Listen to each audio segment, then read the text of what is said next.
ओम शांति। आज 27 मार्च 2025 बाबा के महावाक्य है।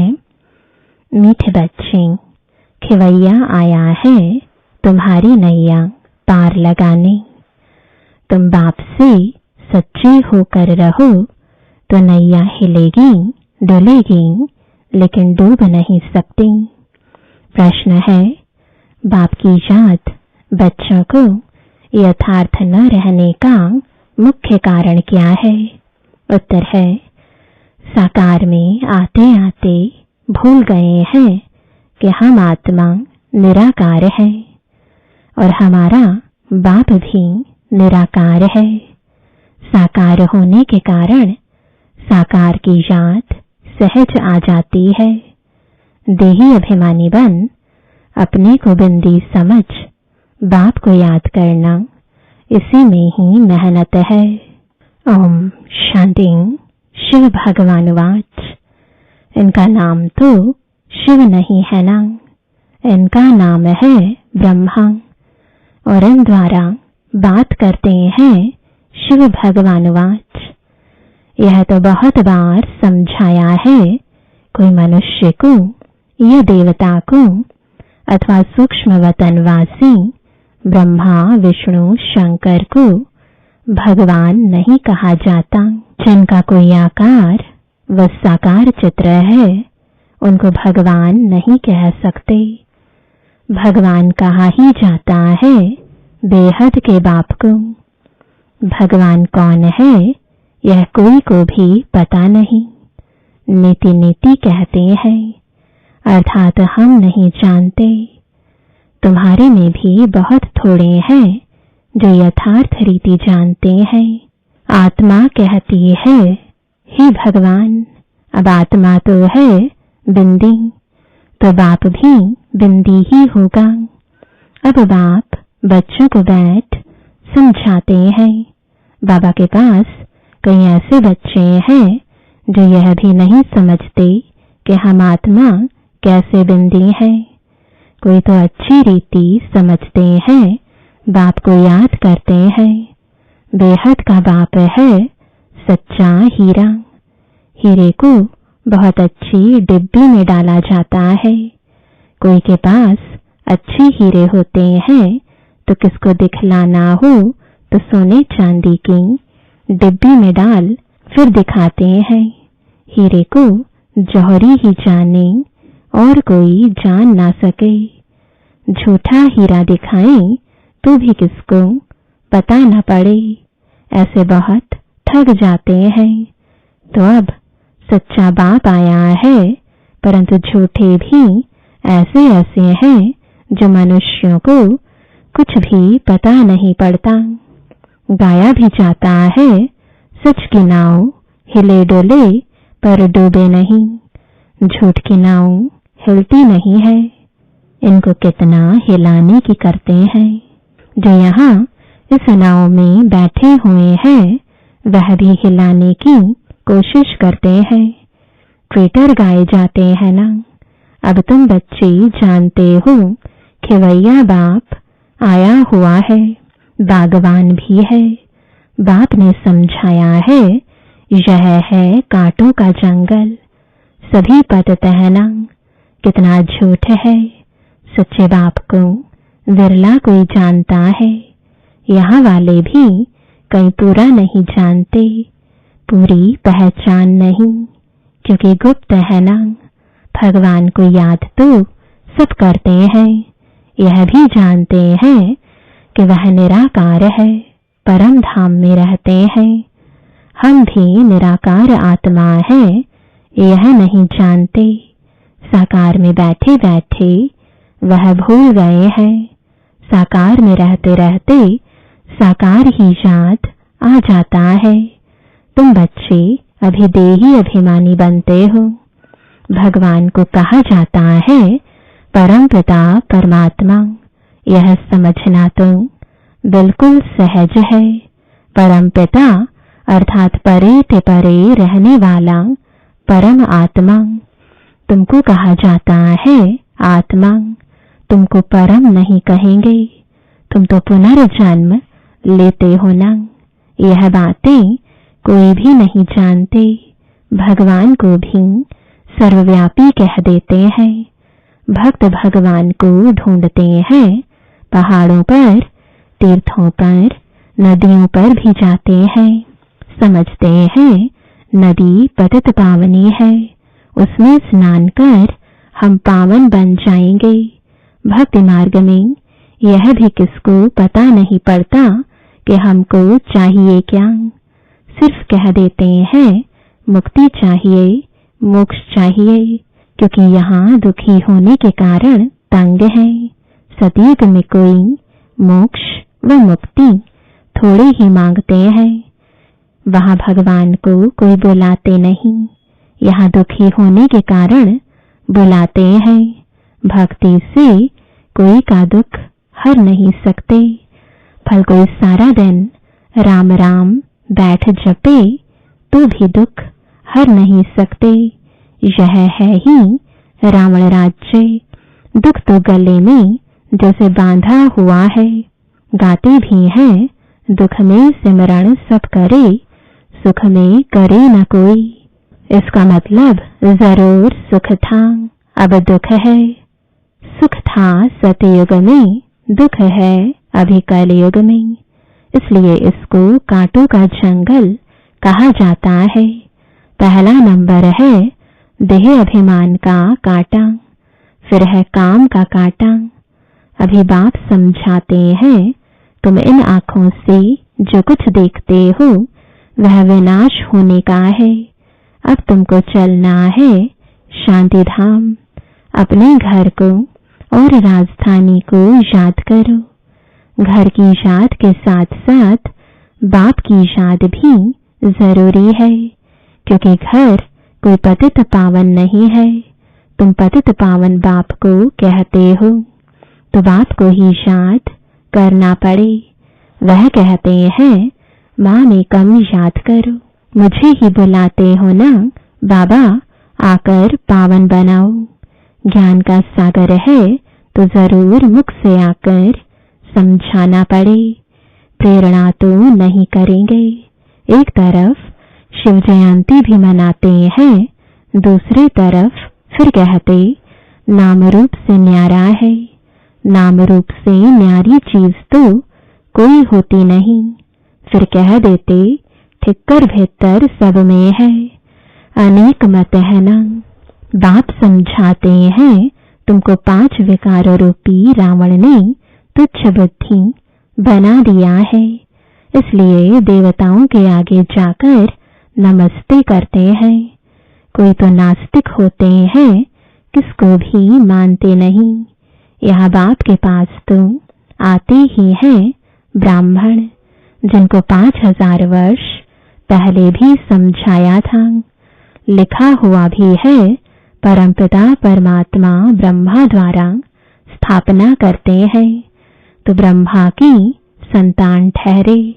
प्रजापिता ब्रह्मा तो मशहूर है, जरूर ब्राह्मण ब्राह्मणियां भी होंगे। अभी तुम शूद्र धर्म से निकल ब्राह्मण धर्म में आए हो। वास्तव में हिंदू कहलाने वाले अपने असली धर्म को जानते नहीं हैं। इसलिए कभी किसको मानेंगे, कभी किसको मानेंगे, बहुतों के पास जाते रहेंगे। क्रिश्चियन लोग कभी किसके पास जाएंगे नहीं। अभी तुम सिद्ध कर बतलाते हो। भगवान बाप कहते हैं मुझे याद करो। एक दिन अखबारों में भी पढ़ेगा कि भगवान कहते हैं मुझे याद करने से ही तुम पतित से पावन बन जाएंगे। जब विनाश नजदीक होगा तब अखबारों द्वारा भी यह आवाज कानों पर पड़ेगा। अखबार में तो कहां-कहां से समाचार आते हैं ना, अभी भी डाल सकते हो। भगवान वाच परमपिता परमात्मा शिव कहते हैं मैं हूँ पतित पावन, मुझे याद करो तो तुम पावन बन जाएंगे। इस पतित दुनिया का विनाश सामने खड़ा है।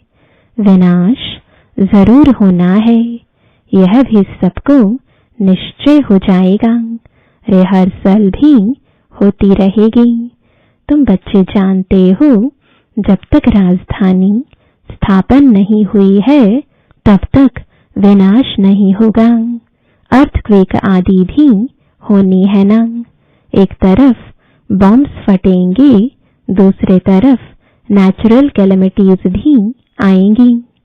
अन्न आदि नहीं मिलेगा, स्टीमर नहीं आएंगे, फैमिन पड़ जाएगा। भूख मरते मरते खत्म हो जाएंगे। भूख हड़ताल जो करते हैं वह फिर कुछ न कुछ जल व माखी यानी शहद आदि लेते रहते हैं, वजन में हल्के हो जाते हैं। यह तो बैठे बैठे अचानक अर्थक्वेक होगी, मर जाएंगे। विनाश तो जरूर होना है। साधु संत आदि ऐसे नहीं कहेंगे कि विनाश होना है, इसलिए राम राम कहो।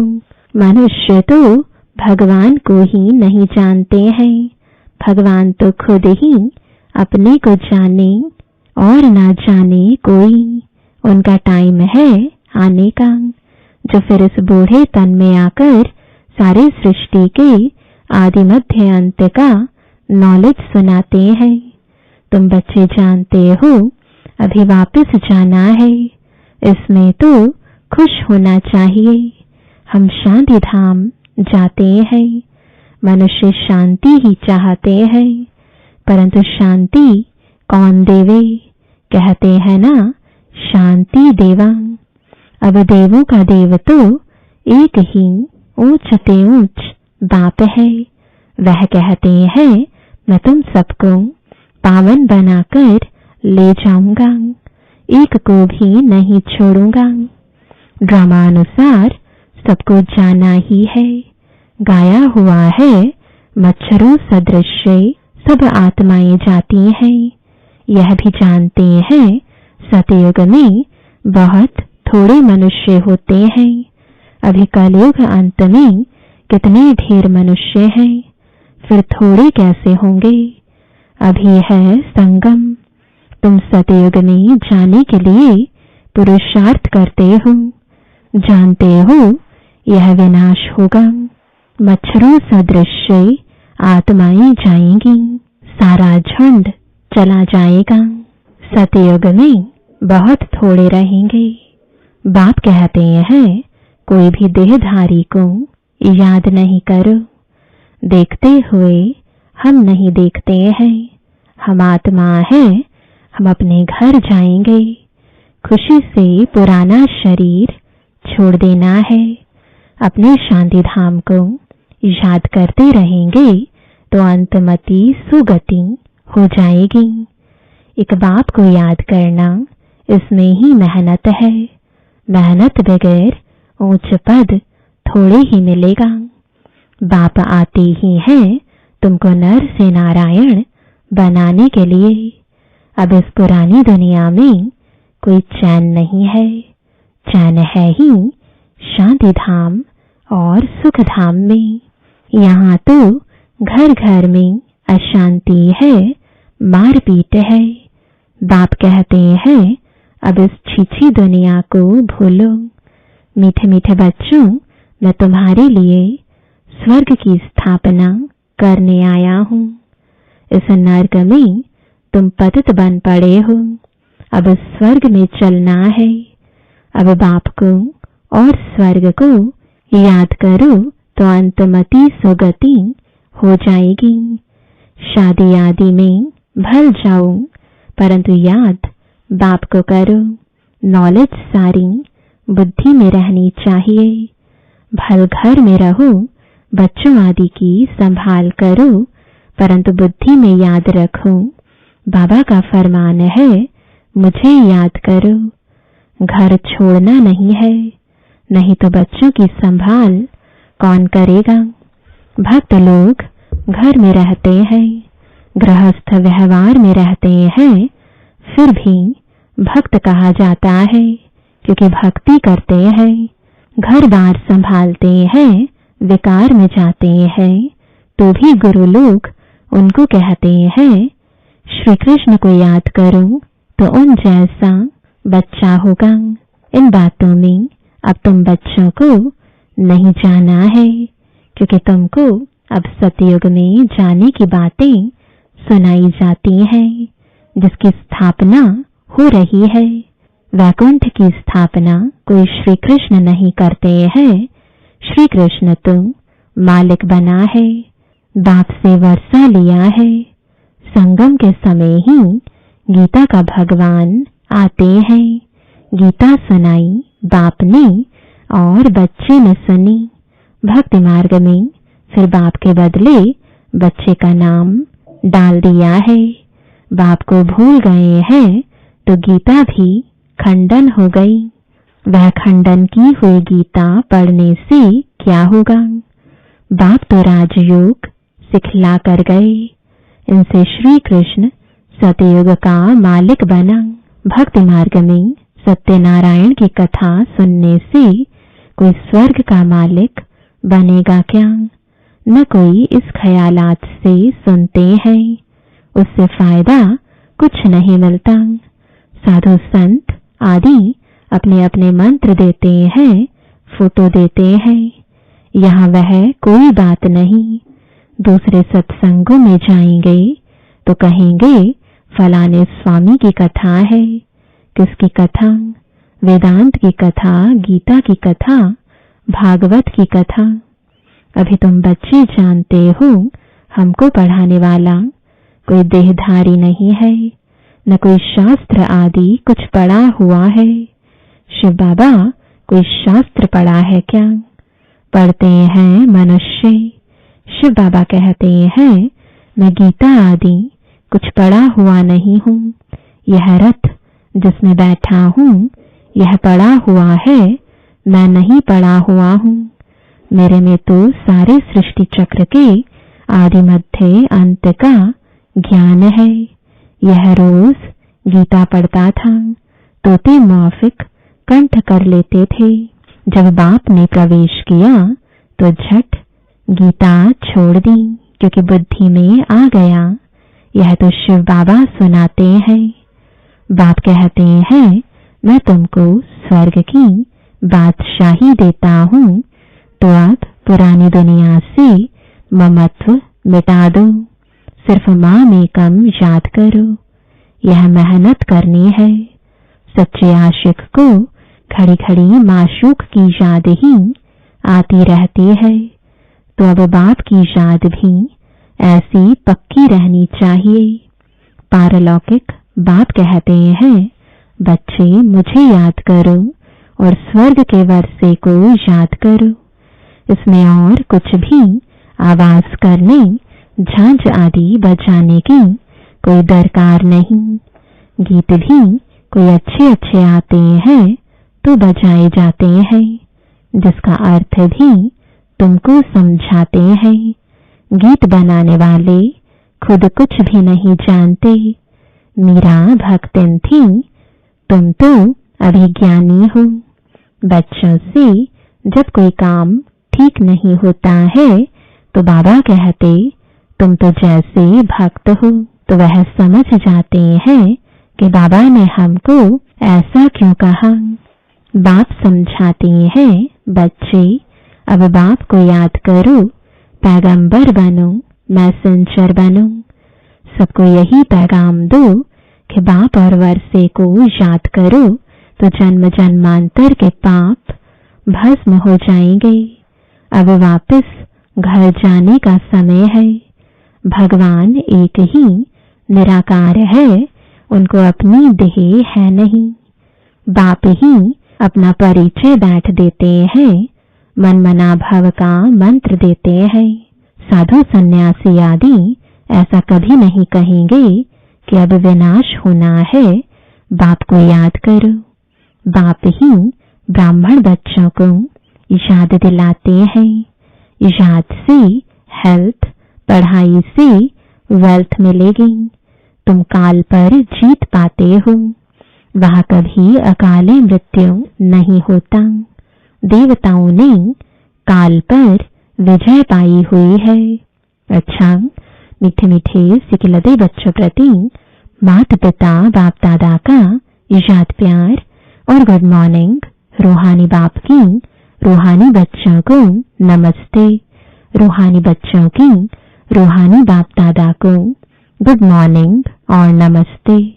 धारणा के लिए मुख्य सार है, पहला, ऐसा कोई कर्म नहीं करना है जो बाप द्वारा भक्त का टाइटल मिले। पैगंबर बन सबको बाप और वर्षे को याद करने का पैगाम देना है। दूसरा, इस पुरानी दुनिया में कोई चैन नहीं है, यह अच्छी दुनिया है, इसे भूलते जाना है। घर की याद के साथ साथ पावन बनने के लिए बाप को भी जरूर याद करना है। वरदान है, प्रवृत्ति में रहते परवृत्ति में रहने वाले निरंतर योगी भव। निरंतर योगी बनने का सहज साधन है प्रवृत्ति में रहते परवृत्ति में रहना। परवृत्ति अर्थात आत्मिक रूप। जो आत्मिक रूप में स्थित रहता है वह सदा न्यारा और बाप का प्यारा बन जाता है। कुछ भी करेगा लेकिन यह महसूस होगा जैसे काम नहीं किया है लेकिन खेल किया है। तो प्रवृत्ति में रहते आत्मिक रूप में रहने से सब खेल की तरह सहज अनुभव होगा। बंधन नहीं लगेगा, सिर्फ स्नेह और सहयोग के साथ शक्ति की एडिशन करो तो हाई जंप लगा सकेंगे। स्लोगन है, बुद्धि की महीनता अथवा आत्मा का हल्कापन ही ब्राह्मण जीवन की पर्सनालिटी है। आज का अव्यक्त इशारा सत्यता और सभ्यता रूपी कल्चर को अपनाओ। हिम्मते शक्तियां मददे सर्वशक्तिमान। शेरनियां कभी किससे डरती नहीं, निर्भय होती हैं। यह भी भय नहीं कि न मालूम क्या होगा। सत्यता के शक्ति स्वरूप होकर नशे से बोलो, नशे से देखो। हम ऑलमाइटी गवर्नमेंट के अनुचर हैं। इसी स्मृति से अयथार्थ को यथार्थ में लाना है। सत्य को प्रसिद्ध करना है, न कि छिपाना है। लेकिन सत्यता के साथ बोल में मधुरता और सभ्यता आवश्यक है। ओम शांति।